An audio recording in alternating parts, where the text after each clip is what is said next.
시를 읽는 일요일 김병호입니다. 제 평생 일요일이 이렇게 짧게 빨리 돌아온 적은 없었는데요.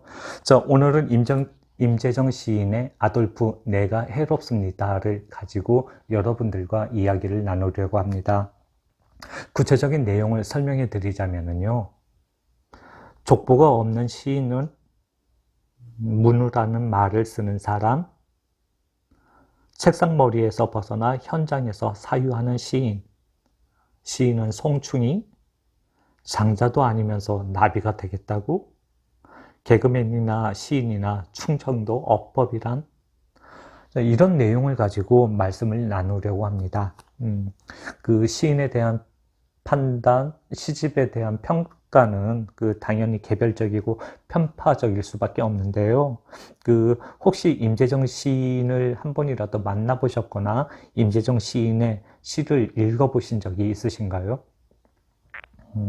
우선 저는 임재정 시인이 우리 현대 시단의 족보 없는 시인이라고 생각을 합니다. 이래봬도 제가 정통 문해창작학과에서 10년 이상 공부를 하고 문학 박사를 받은 사람인데요. 임재정 시인과 같은 어떤 시의 전통 혹은 어떤 계보를 일찍이 본 적이 없습니다. 여러분들도 한번 잘 생각을 해보세요. 임재정 시인의 시와 유사한 어떤 맥락을 유지하고 있는 이전 선배 시인들이 있었는지, 뭐 김소월이나 정지용이나 백성이나 윤동주를 이렇게 임재정 시인과 맞붙이기도 조금 애매하고요. 애시당초 어긋났다라고 얘기를 할 수 있을 것 같고요. 뭐 카프의 임화라든지 박노해, 뭐 백무산 아니면 뭐 최승호의 시에다가 갖다 붙이기도 엄청나게 어색하죠. 임재정 시인의 시가 별종이거나 혹은 이종이어서 마땅한 족보가 없기 때문일 겁니다. 임재정 시인의 시를 읽어보시면 아시겠지만 임재정 시인의 시의 어떤 출발은 되게 사실적인 리얼리즘에서 시작을 하지만 시작하자마자 곧장 그 시는 마술적 리얼리즘, 환상적 리얼리즘으로 그렇게 치닫게 되죠. 그래서 현실의 뿌리를 받고는 있으나 어떤 합리적인 이성을 거부하는 그것을 짐짓 무시하는 게 임재정 시인의 어떤 매력이 아닐까 생각이 됩니다. 제목만 봐도 그렇지 않나요? 첫 시집의 제목, 내가 스패너를 버리거나 스패너가 나를 분해할 경우, 그리고 두 번째 시집의 제목, 아돌프 내가 해롭습니까? 1930년대 이상도 이런 제목은 짓지 못했을 겁니다. 임재정 시인이 별종이라는 것은 시도 그렇지만 사실은 사람도 그렇습니다. 제 경험을 말씀드리면 제가 무슨 일이 있었는데 그때 임재정 시인이 한밤중에 먼 길을 이렇게 달려왔어요. 그래서 제가 아이고 이렇게 늦은 시간에 먼 길을 와주셔서 감사합니다 라고 이야기를 했더니 임재정 시인이 뭐라고 한 줄 아세요? 저는 되게 깜짝 놀랐는데 문우인데 당연히 와야죠. 함께 시를 쓰는 벗인데 이런 말을 듣고 저는 정말로 깜짝 놀랐습니다.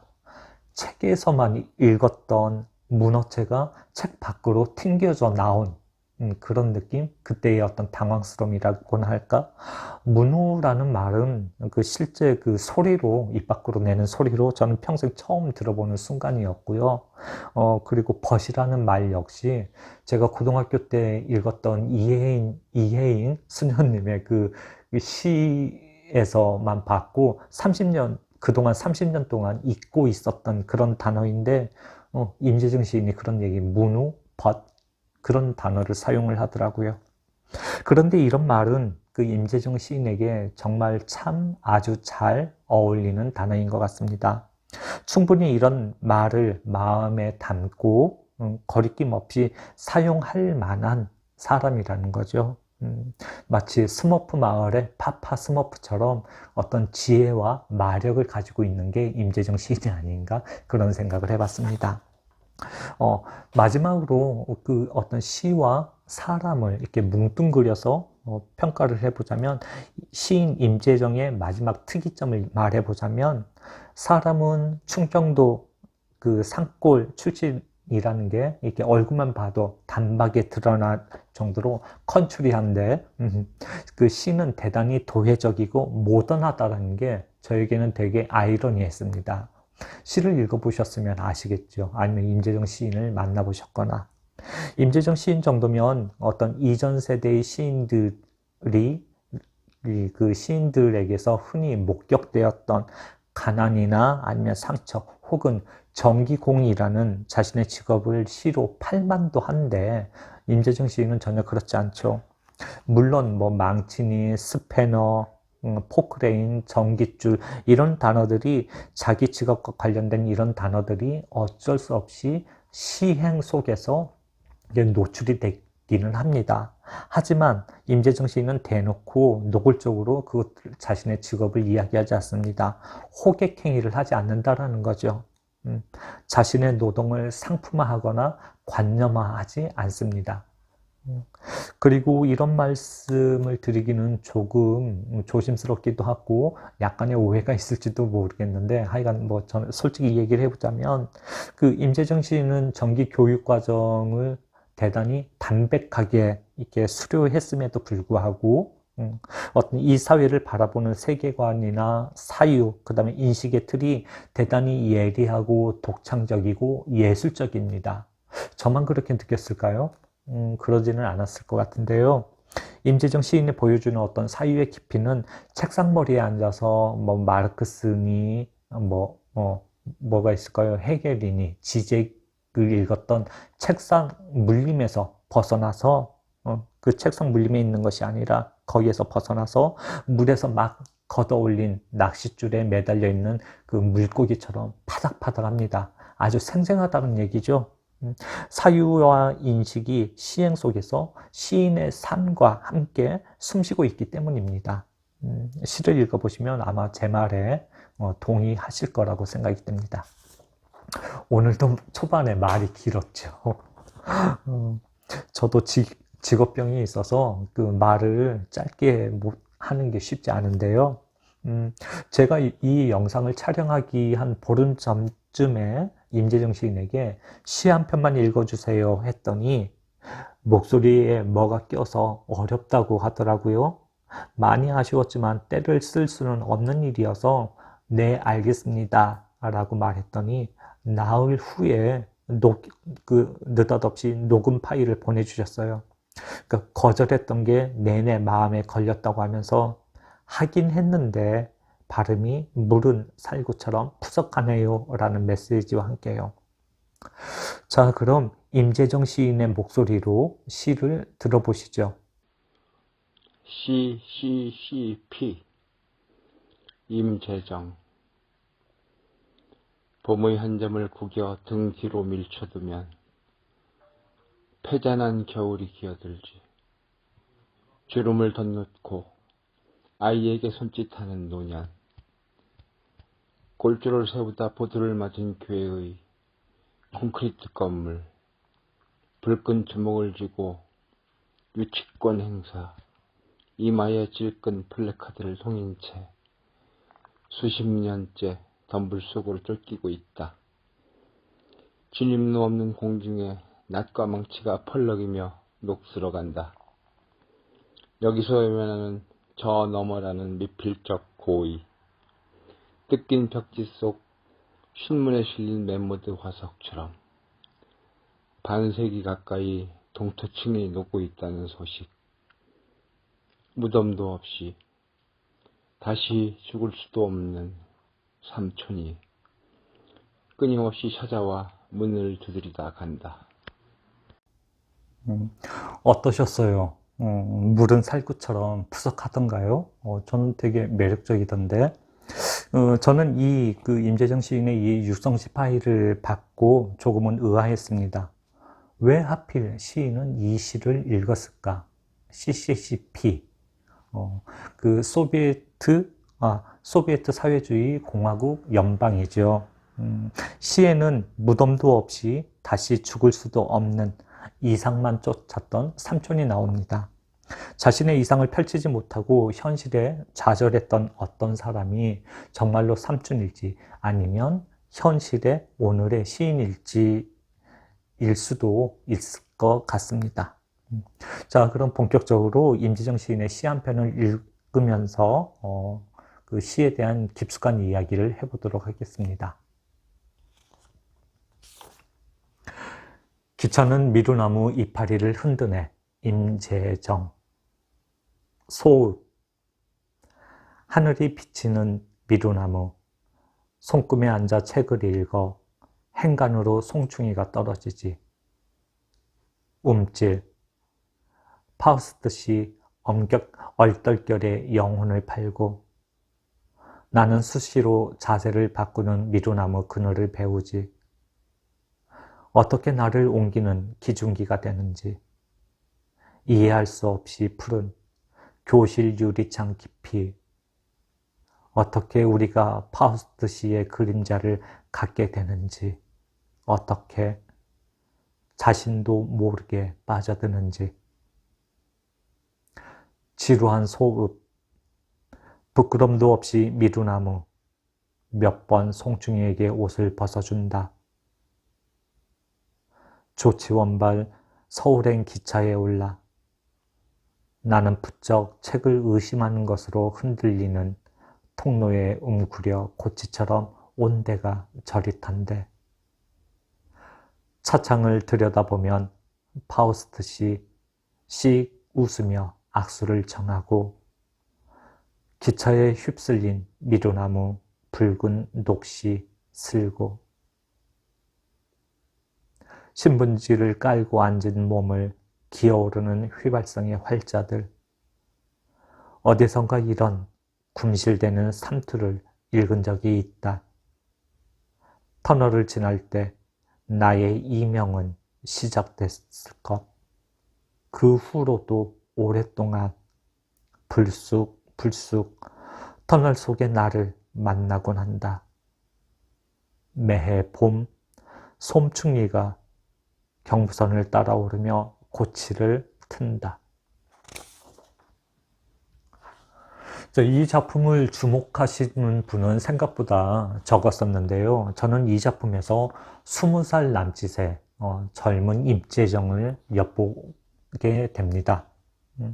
그 자신의 욕망을 위해 악마에게 영혼을 팔았던 파우스트, 조치원발 서울행 기차의 통로에 신문지를 깔고 앉았던 화자는 스스로를 파우스트라고 여겼을 것 같습니다. 부끄럼도 없는 어떤 본원적인 공간으로서의 소읍, 그러니까 조치원 그 소읍에서 결국 영혼을 팔고 한 자리에서 제자리를 지키는 미루나무가 아니라 수시로 자세를 바꿔야 하는 미루나무의 그늘이 되고 기중기처럼 자기 자신을 옮기며 서울행 기차에 오른 화자입니다. 시인의 대리인격인 화자는 서울행 기차가 터널을 지날 때 이명이 시작되었을 거라고 고백을 합니다. 이때의 이명은 일종의 통과 제의와 같은 것이죠. 자신의 영혼은 아주 순결하고 진득한데 이명은 위험하고 낯선 도시로의 어떤 진입 과정에서 화자가 겪어야 하는 그런 고통이기도 합니다. 그리고 저는 이 부분이 되게 흥미로웠었는데요. 여러분들은 어떤 부분이 이 작품에서 흥미로웠나요? 저는 그 송충이를 시적 매개로 활용하는 그런 부분이 흥미로웠습니다. 송충이는 해충인데 말입니다. 온산의 소나무를 고사시킬 정도로 큰 피해를 줄 수 있는 해충이는 정말 어마무시한 것인데, 그런데 시인은 마지막 위원에서 매해 경부선을 따라오르며 고치를 트는 송충이를 이야기합니다. 송충이가 트는 고치는 마치 시한폭탄처럼 위험한 것인데도 말입니다. 아마 임재정 시인은 스스로를 한때 스스로를 시한폭탄이라고 생각했던 건 아닐까라는 생각이 들었습니다. 시인에게 직접 물어볼까 하다가 그냥 냅두고 다음 시 한 편 다시 읽어보도록 하겠습니다. 비누, 임재정. 빠삐용, 우리말로는 나비랍니다. 한 덩이 봄을 움켜쥘 때의 텅 빈 손이나 벗어놓은 옷으로 되돌아가지 못한 몸이 꾸는 꿈을 대리합니다. 감쪽같이 무지개가 스패너로 바뀌는 이야기. 스패너로는 잴 수 없는 너트로 꽉 찬 무지개 이야기. 미안하다는 거짓말을 뭉뚱그리면 국경이 되고 빠삐용이 되고 우린 나비라 부릅니다. 흔히들 임재정 시인을 시와 노동을 분리하지 않는 시인이라고 합니다. 시집 곳곳에 등장하는 어떤 정기공예 화자는 임재정 시인의 페르소나이기 때문이죠. 앞서서 저는 임재정 시인의 어떤 그 사유의 깊이와 세계관에 대해서 잠깐 말씀을 드렸는데요. 그의 첫 시집이나 이번 시집을 읽어보면 삶의 모든 순간이 어떤 자본주의의 사회적 시스템에 갇혀 있음을 간파하고 있는 시인의 모습을 곳곳에서 어렵지 않게 발견하실 수 있을 겁니다. 언뜻 보면 조지 오웰의 1984에 나오는 윈스턴 스미스 같이 감시와 처벌의 어떤 통제 방식을 깨닫고 분노를 하지만 시인은 정작 가족의 생계를 책임져야 하는 가장으로서 천민자본주의의 감시와 억압을 기꺼이 감수합니다. 그러면서도 송충이의 고치처럼 노동을 매개로 일상을 통제하는 어떤 자본주의의 현실을 직시하고 노동과 휴식, 그 다음에 삶의 문제를 되돌아보려고 노력을 하죠. 마치 임재정 시인은 레지스탕스처럼 시를 통해서 우리 현실의 허구성을 폭로하려고 합니다. 그래서 그의 시를 읽어보면 현실이라는 견고한 어떤 세계가 균열을 드러내면서 무너지는 순간들을 목격을 하게 됩니다. 비누라는 그 말랑말랑한 그 제목의 이 작품에서 화자는 그리고 시인은 어떤 너머로의 탈출을 시도합니다. 그 노동을 착취하며 팽창한 자본주의의 그 너머로 가고 싶은 거죠. 그래서 나비, 빠삐용이 되고 싶은 겁니다. 특히 나비는 그 겹눈으로 세상을 바라보는 존재잖아요. 시인은 인간이 만든 어떤 비극의 역사와 폭력의 체제로부터 탈출하고자 시를 쓰면서 시의 행간에 연대의 마음을 녹여놓습니다. 현실이라는 장벽에 고독하게 갇히기보다는 거부하는 레지스탕스가 되고 싶고 장자의 나비가 되고 싶은지도 모르겠습니다. 임재정 시인은 의외로 되게 팬들이 많습니다. 그 인간성 때문인지 시 때문인지는 알 수는 없지만 마지막으로 임재정 시인의 어떤 시의 매력이 어디서 오는지를 한번 추적을 해볼까 합니다.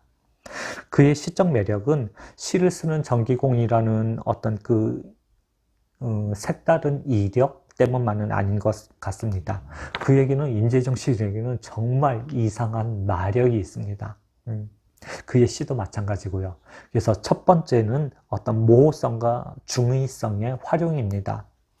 전유성, 최양락, 이영자 등 그 충청도 출신의 개그맨들이 구사하는 그 개그처럼 시에서도 모호성과 중의성이 이렇게 짙은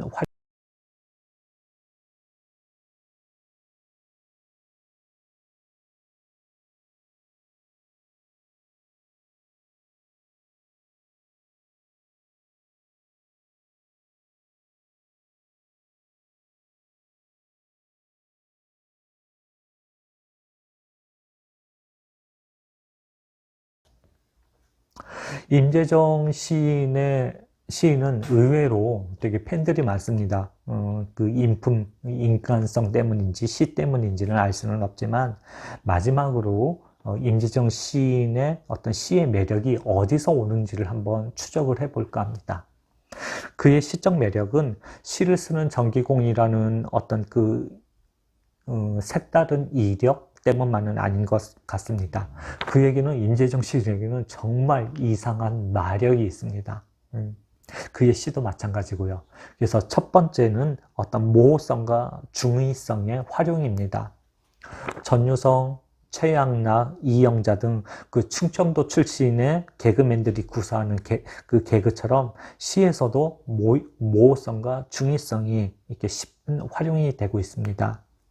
그 방향을 제시하지만 구체적인 지점을 알려주지 않는다라는 거죠. 이 너머로 가야 된다고 얘기를 하지만 그 너머가 어떤 곳인지 정확하게 호명을 하거나 지적을 하진 않습니다. 타고난 충청도 기질인 어떤 모호성과 중의성을 시에서 전략적으로 활용을 하고 있기 때문이죠. 그리고 두 번째는 어떤 새로운 감수성과 발랄한 표현에 있습니다. 이런 흑역사를 제가 밝혀도 되는지 모르겠지만 2004년 10월 11일 창비는 제4회 신인 시인상 본심 진출자 24명의 이름을 공개합니다. 신사평을 공개하는데 이때 신인상에 투고했던 이들이 583명이 투고한 이 창비 신인 시인상에서 임재정 시인은 2등을 하게 됩니다. 안타까운 2등이죠. 최종 심사 과정에서 공동 당선자로 결정하자는 의견이 모아졌지만 심사위원 한 분이 끝내 반대하는 바람에 임재정 시인은 이로부터 5년이 훌쩍 5년이 지난 후에서야 시인이 되고 맙니다. 이때 창비 심사위원들은 이런 심사평을 내놨습니다. 임재정의 즐거운 수리공 외 4편은 젊은 세대의 감수성을 랩의 언어로 발랄하게 표현한 새로운 감수성이 인상적이었다. 가령 무거운 소재를 가벼운 어조로 치환하는 독특한 어법은 빛을 발한다. 이런 평가는 이미 20년이 지났지만 여전히 유효합니다. 임재정의 시는 여전히 발랄하고 신선한 감수성을 갖추고 있으며 그가 주로 사용하는 주제들이 되게 무거운 것들이지만 되도록 가볍게 치환하려고 하는 독특한 어법을 아직까지 유지하고 있는 거죠. 저는 이런 부분이 임재정 씨의 어떤 마력이라고 생각을 합니다. 임재정 시인은 결국 내 시는 해로운가? 라는 질문을 항상 이렇게 되뇌이면서 밤이 무서워서 불을 끌 수 없었던 아돌프와는 달리 불을 끄고 두려움 없이 잠드는 사람으로 살고 싶다고 합니다. 그런 사람을 희망하는 거죠. 임재정 시인은 어느 지면에서 시에 대한 정의를 이야기한 적이 있었는데요. 저는 세상에서 부딪히고 어딘가 멍이 든 채 돌아와 백지를 꺼내놓고 따라온 멍을 옮기는 일이며 그럴 때의 시는 누군가의 멍도 끌어당기고 위로를 준다 라고 이야기한 적이 있습니다. 삼국사기에나 나올 법한 어떤 문우라는 말을 이야기하는 임재정 시인이 지닌 시에 대한 순정은 제가 보기에는 거의 천연기념물에 가까운 게 아닌가 싶은데요. 정말 대단한 마력인 것 같습니다. 기회가 되시면 꼭 임재정 시인의 시집을 한번 읽어보시면 좋을 것 같은데요. 아무튼 그렇습니다. 오늘도 이야기가 길었죠. 아무튼 여기까지 시청해 주셔서 감사하고요. 다음 시간에도 꽤 괜찮은 시인의 시집을 가지고 찾아뵙도록 하겠습니다. 시 있는 일요일의 김병호였습니다. 감사합니다.